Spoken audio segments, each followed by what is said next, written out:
And what we have Ma'am, discussed. NPN constitution. Okay, NPN constituents determination we have discussed, right?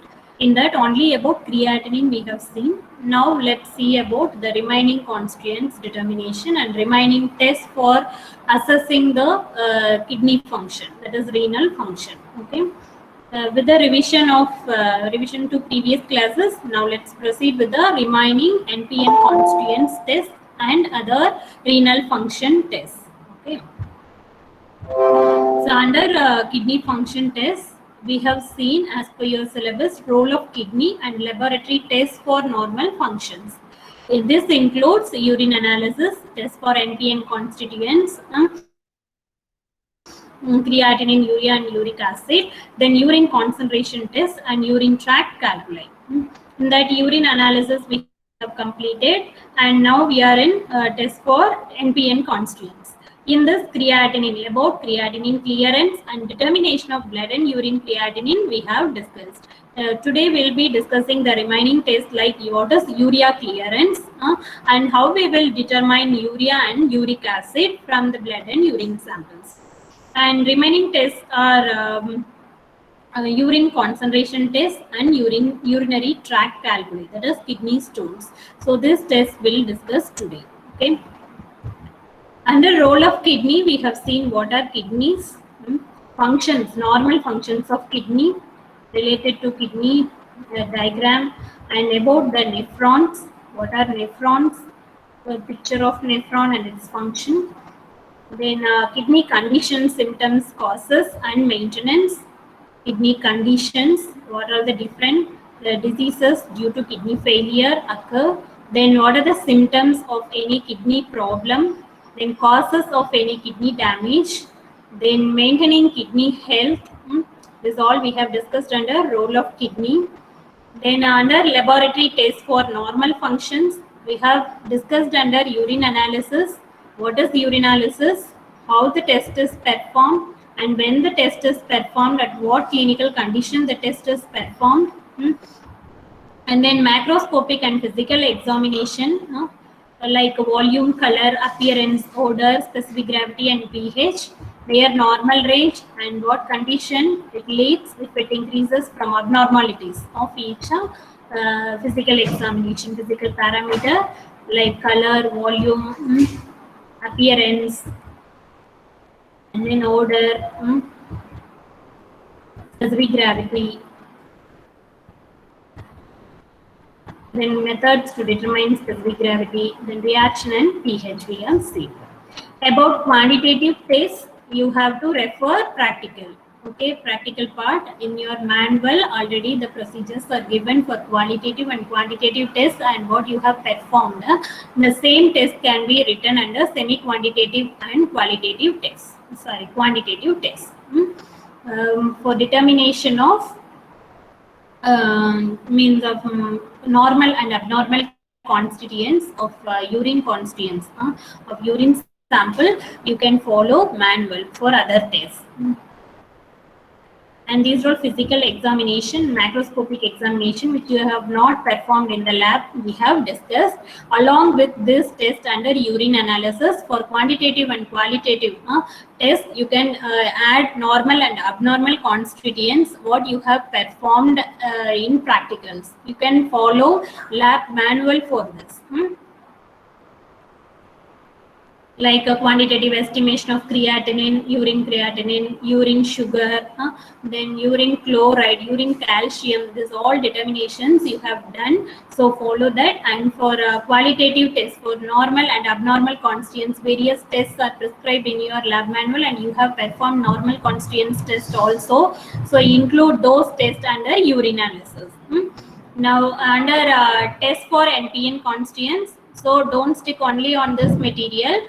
Here I have focused for urine analysis only macroscopic and physical examination. Remaining test you need to refer lab manual. Okay, for quantitative and qualitative tests for urine analysis to be followed from manual. And as the second part of laboratory test, NPN constituents. In this last class, we have seen what are NPN constituents and then what is creatinine clearance. Here I have included only creatinine clearance, where quantitative tests for assessing creatinine level in the blood and urine samples already we have done, and we have discussed in the practicals, and you have done urine creatinine level also through quantitative estimation using JAFS method. So go through that. Here only creatinine clearance we have discussed in the last class. How to calculate, how to perform creatinine test, and what is glomerular filtration rate, how the GFR is correlated with the creatinine clearance, how to calculate creatinine clearance, how we can correlate the test results, taking creatinine level and GFR level. This all we have discussed in the what ma?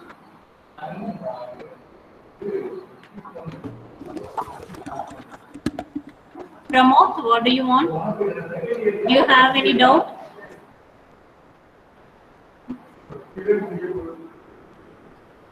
Pramod, you can mute your mic if you don't have any doubt.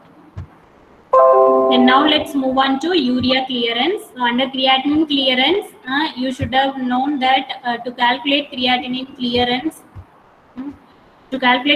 clearance, we need to know serum creatinine level. How the serum creatinine level is achieved? Through JAFS method. Pramod, what happened, pa? Nothing. Then keep quiet. So for calculating creatinine clearance, we need to know serum creatinine level. How it is achieved means through quantitative estimation of blood creatinine. Okay, and milligram per deciliter will be getting through JAFS method using alkaline picric acid. Then that level is substituted based on age and mass. So after substituting all the values, we'll be getting creatinine clearance based on Cockcroft-Gault formula. Okay. Now let's move on to what is urea clearance. The next part about urea. This is second NPN constituent. The first NPN constituent is creatinine. The level of creatinine in urine are estimated by JAFS method. Widely used method is JAFS method. And urea creatinine clearance also we have discussed. What is the significance of creatinine clearance test also has been discussed, and it is related to glomerular filtration rate. Now let's see about urea clearance. What is urea clearance? Urea is the end product of protein metabolism. Hope you would have studied urea cycle, urea formation, and all in protein and amino acid metabolism, right? In theory. The same concept can be applied here. So the formed urea is the end product of protein metabolism. It is formed from two waste products, carbon dioxide and ammonia, right? After filtered by the glomeruli, this urea, it is partially reabsorbed by the renal tubules.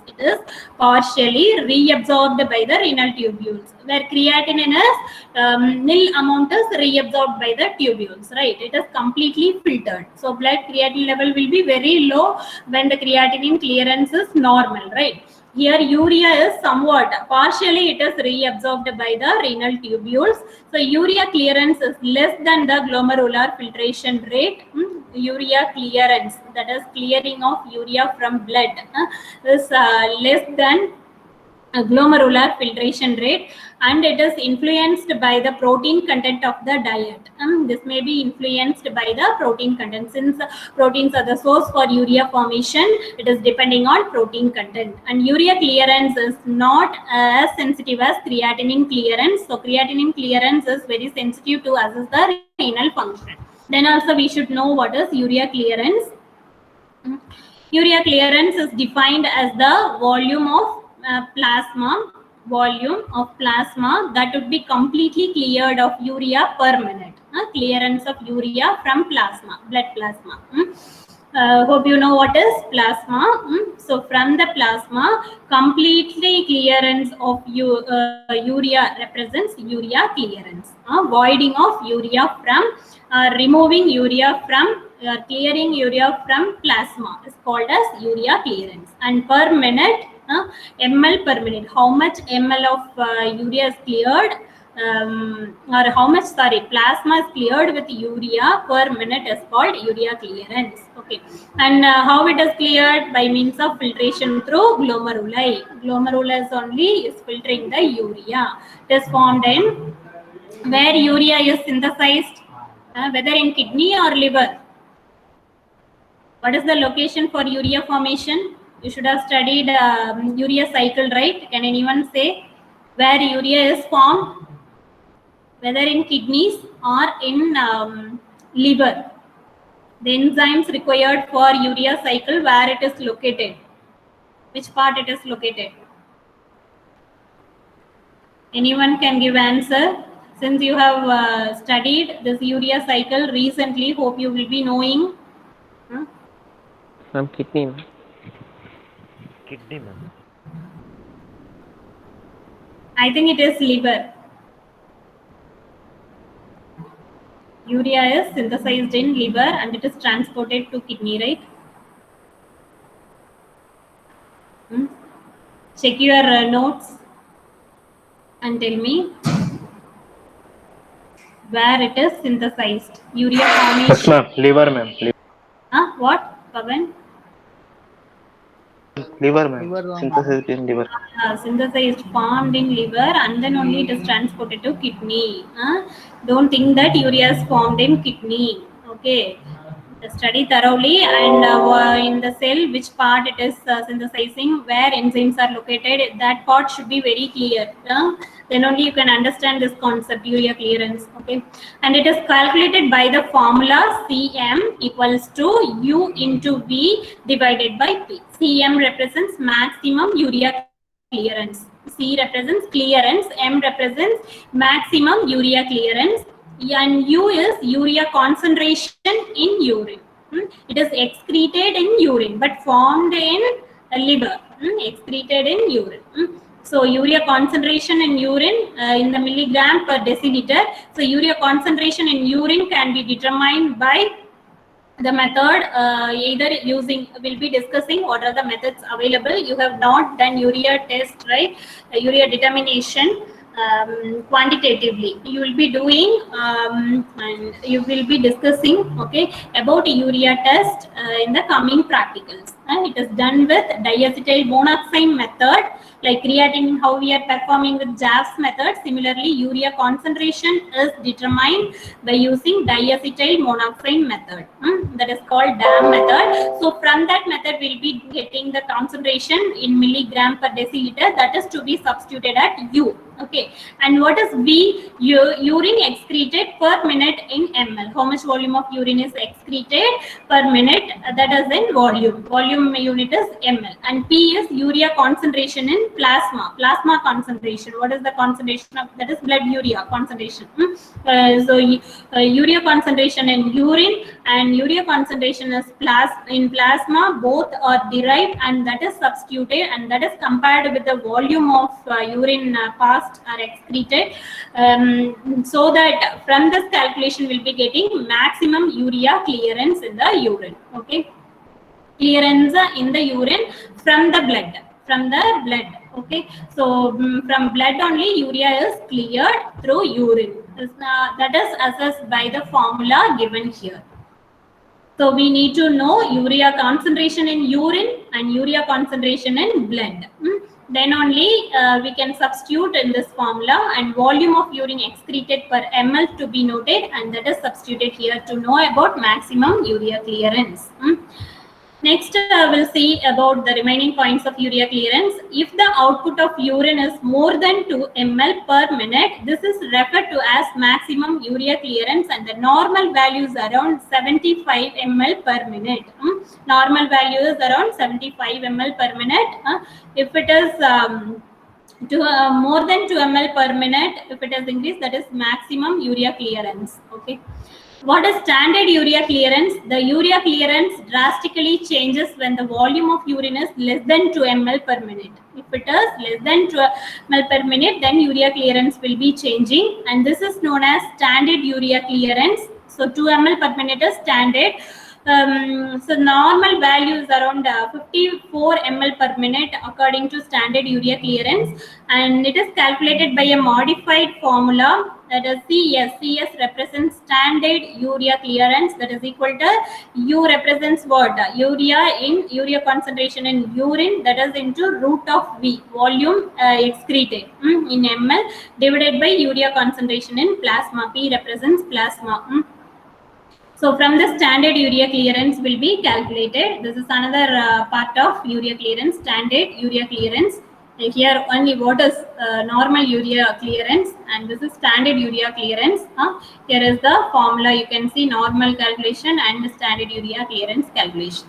Now let's see the diagnostic importance of urea clearance. A urea clearance value below 75% of the normal is serious. Below the concentration value, if it is below, then it is serious, and since it is an indicator of renal damage, that is why we are taking urea clearance test as renal function test. Okay, blood urea level is found to increase only when the clearance falls below 50% normal. When it will be increased blood urea level, clearance is reduced. Below 50%, if it is reduced, then blood urea level will be increased. That's what we have seen in creatinine also. When the clearance is low, then the concentration in blood will be increased. The same concept applied here for urea also. When urea clearance from blood is reduced, that is due to kidney failure or kidney damage, the concentration of blood urea concentration will be increased. From that we can come to know whether kidney is functioning properly or clearing the urea from blood properly or not. So this is the indication of some abnormalities in kidneys. And normal blood urea level is varying from 20 to 40 milligram per deciliter, and urea level will be varying. Urea level in urine will be varying from 12 to 20 grams per day, that is over 24 hours. This is normal range of urea in blood and urine sample. Then urea clearance about increased blood urea from the normal level. If it is increased, what are the conditions will increase the blood urea level? Means renal diseases, causes for increased blood urea. We'll discuss now. So what are the causes? What are the disease conditions will increase blood urea level? Means renal diseases, like acute glomerulonephritis. This all terms we already have seen under kidney conditions. So the same will cause increased blood urea. So acute glomerulonephritis, nephrosis, malignant hypertension, and chronic pyelonephritis. These all infections and inflammations occurs in kidney. So these are called as group of diseases called as renal diseases. So in these conditions, it will increase the blood urea concentration. Then post-renal causes stones in urinary tract, enlarged prostate tumors of bladder. Then medications like ACE inhibitors, acetaminophen, aminoglycosides, and diuretics, these are class of drugs, will also increase the blood urea concentration. Then what are the causes will lead decreased blood urea concentration? Means urea concentration in serum may be low in late pregnancy and in starvation, and in diet grossly deficient in proteins. If protein deficiency also will lead blood urea concentration will be, since proteins are the source for blood urea, it will decrease the concentration when protein intake is less in the body. And in hepatic failure, since urea is formed in liver, if the hepatic failure occurs also, so it is another indication of liver function. To know about liver function, we check about blood urea, that will also indicate that hepatic failure, that will lead decreased blood urea concentration, since urea formation will be reduced in the liver. Then azotemia, condition is called azotemia. Emia means in the blood. Azo level will be increased. Increased blood level of NPN constituents, creatinine, urea. Generally, azo represents nitrogen containing compounds. So what are nitrogen containing? Creatinine, urea, and uric acid. NPN constituents. If their level is increased in the blood, that is called as azotemia. This is another condition. First condition we have seen increased blood urea, then decreased blood urea, then azotemia. And this is also another indication of kidney failure. This all can be known from knowing about urea clearance. To know urea clearance, what are the parameters we need to calculate? blood and urine concentration of urea. Then we need to know about volume of excretion per minute, volume of urine excretion per minute to know about urea clearance. Now with this about urea clearance is over. Now let's see the determination of general methods I have given here. For this brief procedures you can find in the manual except uric acid. If you want to know about the procedure for all the methods, you can refer in the net or practical manuals for this. Now for easy remembrance, I have made this tabular column for the determination of NPN constituents in urine and blood. Okay, what are the NPN constituents? Creatinine, urea and uric acid. Sample either this can be analyzed from urine sample and blood sample for all the constituents. Normal range of creatinine in urine will be 500 to, it varies from 500 to 2000 milligram per day. Okay, and blood concentration already we have discussed the same. You can write here. For male and female, male will be slightly higher than female. Then urea concentration in urine varies from 12 to 20 grams as we have seen in the previous slide, and blood urea concentration will vary from 20 to 40 milligram per deciliter. So every unit in blood is given with milligram per deciliter, since you will be calculating in the practicals in this unit only milligram per deciliter. So this is convenient, that's why I have given in this.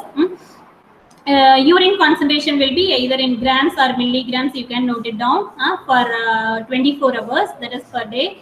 Then uric acid concentration in urine varies from 250 to 750 milligram per 24 hours or per day. Then blood concentration in male, it will be varying from 4 to 8.5 milligram per deciliter. Then in female, 2.7 to 7.3 milligram per deciliter. Okay, there are two different types of methods available for all the constituents determination. One is enzymatic method using enzymes. Enzymatic method is highly expensive comparing with chemical reagent method. So mostly in practicals we'll be following chemical method only.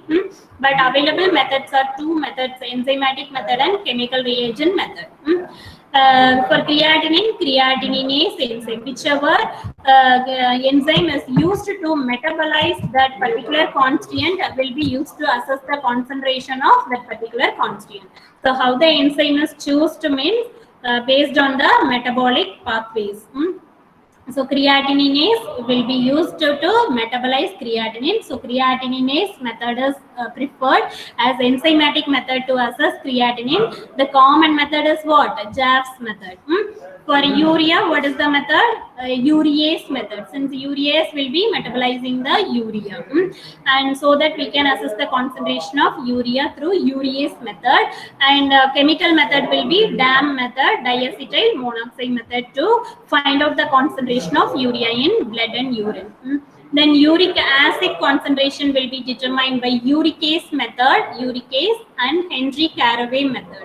Henry Caraway method uses sodium tungstate ion to determine the uric acid. Okay. Tungstate already we have seen, it is a deprotonating agent. It will also interact with uric acid. So Henry Caraway method uses phosphotungstate or other form of tungstate to determine the uric acid concentration. Okay, so these are various methods to determine NPN constituents. Hope you are clear about the methods, normal range, and different kind of samples analyzed for the constituents concentration. Now let's move on to the remaining test called remaining renal function test called urine concentration test and urine tract calculi. In that urine concentration test we'll discuss now. What is the urine concentration test? The test may be used to test the kidney's response to urine concentration, means whether diluted urine or concentrated urine, that we are going to test. So this will also the indication of renal function.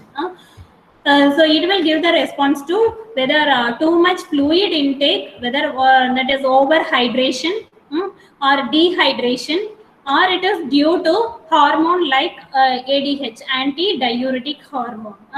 And in these three conditions, urine concentration test is carried out. And what is the purpose of doing this test means?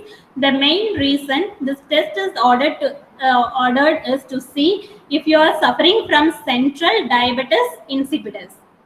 Central diabetes insipidus. When it will be asked to do, this is condition called central diabetes insipidus. Hope you know what is diabetes insipidus and diabetes mellitus. Difference between, if you are not knowing, just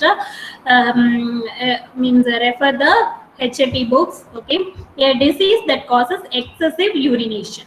Diabetes means usually polyuria occurs. So central diabetes insipidus causes excessive urination. In that case, urine concentration test is suggested to done. And this form of diabetes can occur when a head injury affects how your brain releases antidiuretic hormone. From where only ADH is secreted, and that controls diabetes insipidus. A release of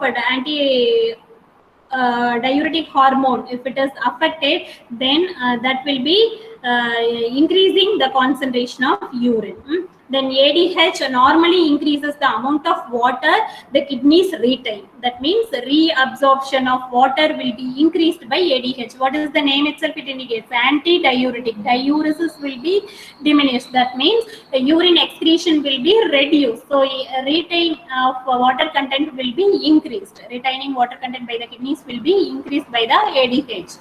So concentration will be increased. Urine concentration will be increased with ADH. And it will be decreased with decrease in ADH. Okay, concentration will be decreased with ADH, so that's why ADH level will be monitored. And in central diabetes insipidus, your brain does not release enough ADH, so what happens? The concentration will be decreased since retaining of water will be decreased. And a urine concentration test can also be used to evaluate other parameters like dehydration, kidney failure, heart failure, other hormone problems, then complications of urinary tract infections. This also can be assessed by urine concentration test.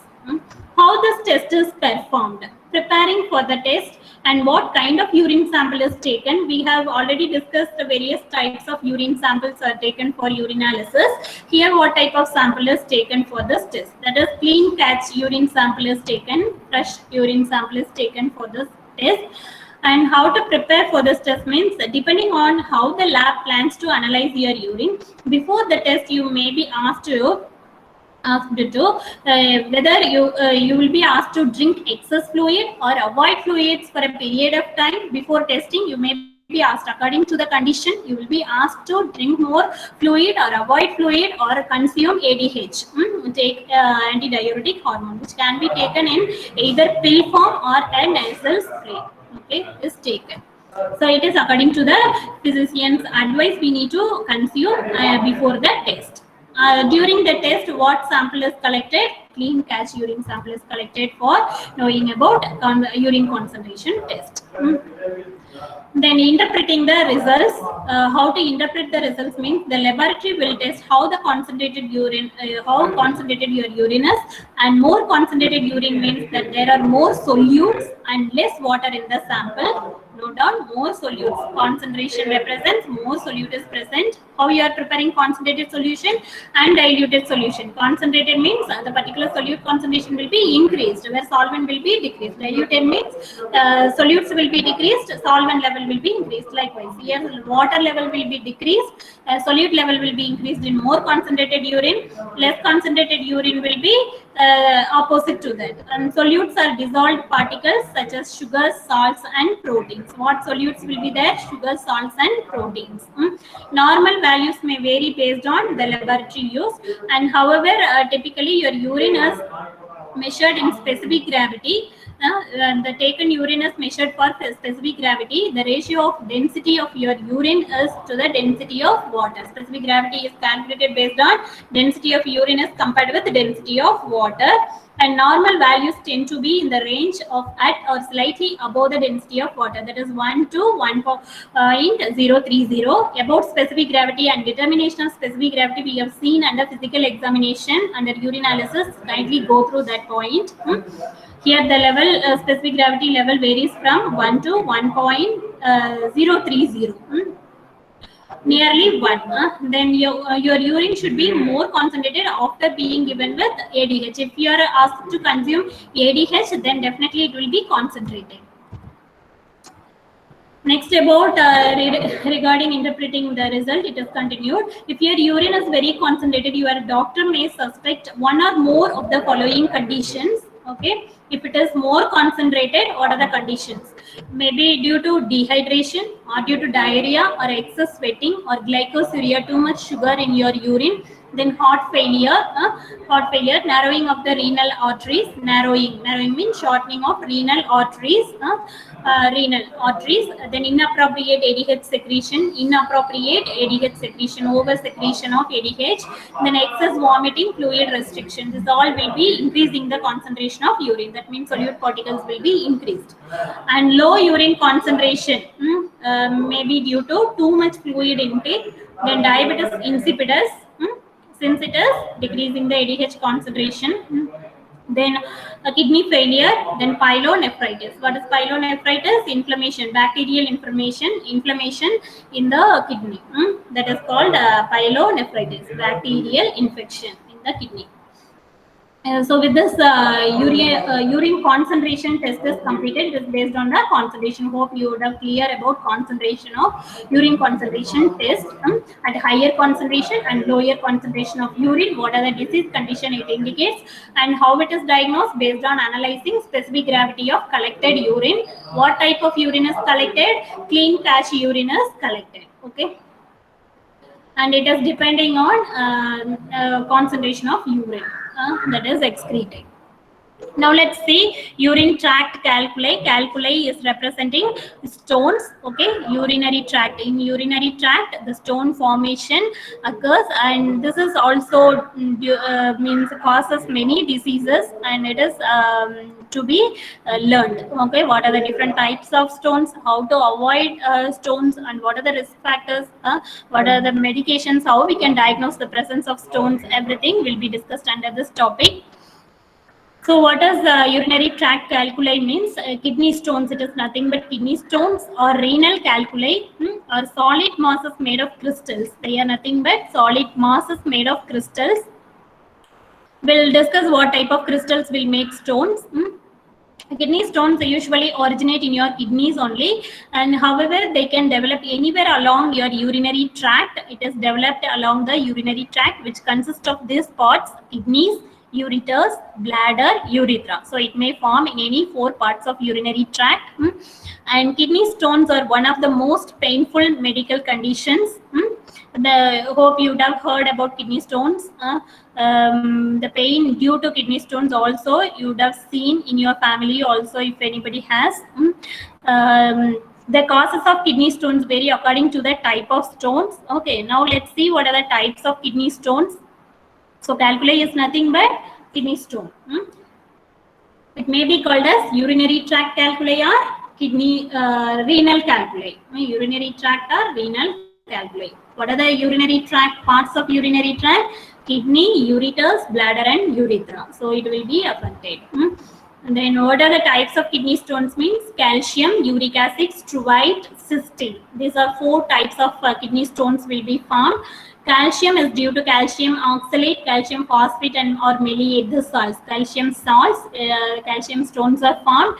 Uric acid, already we have seen uric acid concentration. If it is increased, that also leads to high uric acid concentration leads stone formation. It is occurring more common in men than women. Okay, when it occurs means during gout disease, gout arthritis. Hope you should have studied in which metabolism. Nucleic acid metabolism you will be studying what is gout. So that time you will be coming to know what is gout. Gout is an arthritis formed due to the concentration of uric acid, increased concentration of uric acid, and due to chemotherapy. This will also lead to formation of uric acid stones. Then struvite. Struvite is due to urinary tract infections. It occurs mostly in women. UTIs, it is due to UTIs. And cystine, it is one of the acid. When cystine stones, when concentration of cystine is increased, that will lead cystine stones formation. It will be occurring in both men and women. It is a genetic disorder. It is due to the genetic disorder called as cystinuria. Okay, cystinuria. Due to that condition, cystine stones are formed. So these are the 4 kind of stones we can find in urinary tract calculi. What are the urinary tract? What are the stones? Calcium, uric acid, struvite, and cystine. 4 kind of stones. What are the risk factors for kidney stone formation? How the kidney stone arises? How this type of stones will be formed? Due to dehydration, obesity, a diet with high levels of protein, salt, and glucose, then hyperparathyroid conditions, gastric bypass surgery, then inflammatory bowel diseases that increase calcium absorption. When calcium absorption, it is due to calcium absorption. So that then taking medications such as triantarin, diuretics, anti-seizure drugs, and calcium-based antacids. When acid concentration and diuretic concentration is all, if it is increased, drugs due to this medications are increased, then a kidney stone formation occurs. These are risk factors. Then what are the symptoms of forming kidney stones? Blood in the urine, either you can find red color, pink color, or brown color urine. Then vomiting, nausea, discolored or foul smelling urine, chills, fever, frequent need to urinate, urinating small amounts of urine. These are all the various symptoms for urine tract calculi. How to diagnose this means in 3 ways we can diagnose. One is physical examination, of urine. Knowing about the color, odor, what are the physical examination, you will be knowing all 6 parameters can be tested. Then even we can collect the family history of urine stone formation. Then blood and urine test. After this stage, then we'll be going to blood and urine test to know about the kidney stone formation. In that, blood test for calcium, phosphorus, uric acid, and electrolytes are tested. Then blood urea nitrogen BUN test is carried out to know about blood urea level and creatinine level to assess kidney functioning. Then urinalysis to check for crystals, bacteria, blood and white cells. Then examination of fast stones to determine their type, what type of stone is formed, whether due to calcium or due to uric acid or struvite or cystine, what kind of stone it is. So that we need to collect the stone passed in the urine to determine what kind of stone it is. So these are bladder urine tests. Then after this test, the third stage is X-ray and scan, abdominal X-rays, and then intravenous pyelogram, retrograde pyelogram, ultrasound of the kidney, MRI scan of the abdomen and kidneys, abdominal CT scan. These all can be done to finalize the formation of kidney stones. Then how it is treated after diagnosing, how the kidney stones are treated means, first with medications like allopurinol for uric acid stones, thiazide diuretics to prevent calcium stones from forming, then sodium bicarbonate or sodium citrate to make urine less acidic, to neutralize the acidic condition by means of alkalis like sodium bicarbonate and sodium citrate. Then phosphorus solutions to prevent calcium stones from forming. Then ibuprofen for pain due to presence of stone, pain due to for pain relief, ibuprofen, acetaminophen, and naproxen sodium are given. Okay. Then lithotripsy, next level of treatment is lithotripsy. This uses sound waves to break up large stones. Okay, sound waves are passed to break up the large stones so that it will be broken up and it will be passed through the urine. Then next stage of treatment is tunnel surgery. Tunnel surgery is nothing but percutaneous nephrolithotomy. Means tummy represents what? Eliminating or removing the stone from the tissue where it is formed and from the urinary tract. If it is removed through surgery, then that is called tunnel surgery. And then uteroscopy represents when a stone is stuck in the ureter or bladder, an instrument called uteroscope is used to remove it. That is called uteroscopy. Okay, so these are all the various treatments for kidney stones. Medication, then lithotripsy, then tunnel surgery or percutaneous nephrolithotomy, then uteroscopy. Okay. So with this kidney function test gets over. In the next class, we'll be seeing about liver function test. Okay. So all the best for your sessional exam. After your sessional exam, we'll be continuing with liver function test. So we have seen all the concepts based on your syllabus about the kidney function test. We hope you are clear about all the tests. Along with this notes, you have to include from your lab manual what are blood and urine test for means constituents, NPN constituents and other tests. Okay, to be included. Creatinine, mainly creatinine, uric acid and urea to be included. Under urine analysis, you have to include normal and abnormal constituents evaluation. Okay, along with the notes what we have discussed here. Don't depend only on this PPT. You have to depend on your manual also for complete notes. Okay, thank you. Is there any doubt? All the best for your sessional exam. Get prepared nicely for your exam. Only you have few units. So you can prepare thoroughly and it will be helpful for your university exam also. All the topics read thoroughly, particularly metabolism. You have to be very thorough. Okay. Yeah, all the best. With this, I will stop today's class. Already I have declared the portions also from